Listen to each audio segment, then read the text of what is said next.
আজিৰ যদি ৰেচিপিটো আপোনালোকে ট্ৰাই কৰা নাই তেন্তে ভিডিঅ'টো শেষলৈকে চাই থাকিব। Hey everyone, welcome to my recipe video.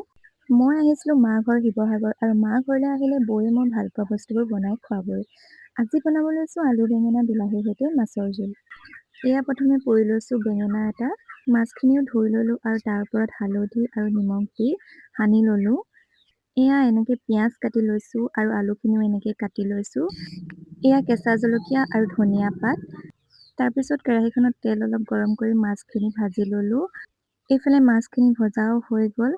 তাৰপিছত সেই একেখিনি তেলতে পিঁয়াজখিনিও দি ল'লোঁ আৰু পিঁয়াজখিনি অলপ ভাজি লোৱাৰ পাছত আদা নহৰু পেষ্ট অলপো দি ল'লোঁ। এয়া হালধি আৰু জিৰা ধনিয়া অলপ মিহলাই ল'লোঁ।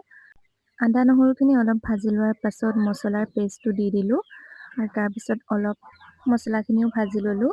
মছলাখিনি ভাজি হৈ যোৱাৰ পিছত পোৰা বেঙেনাটোও দি দিলোঁ আৰু তাৰ ওপৰত এটা বিলাহী কুটিও দি দিলোঁ। তাৰপিছত বিলাহীখিনি অলপ গলিবৰ বাবে ঢাকন লগাই এনেকৈ অলপ টাইমৰ কাৰণে ৰাখি দিলোঁ।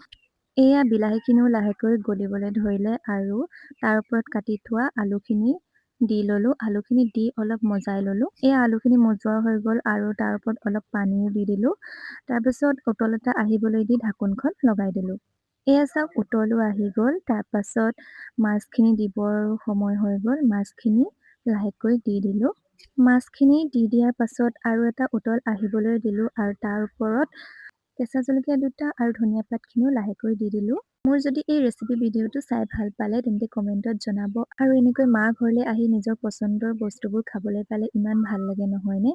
আজিলৈ আহিছোঁ, বাই বাই। আকৌ লগ পাম অন্য এটা ভিডিঅ'ত।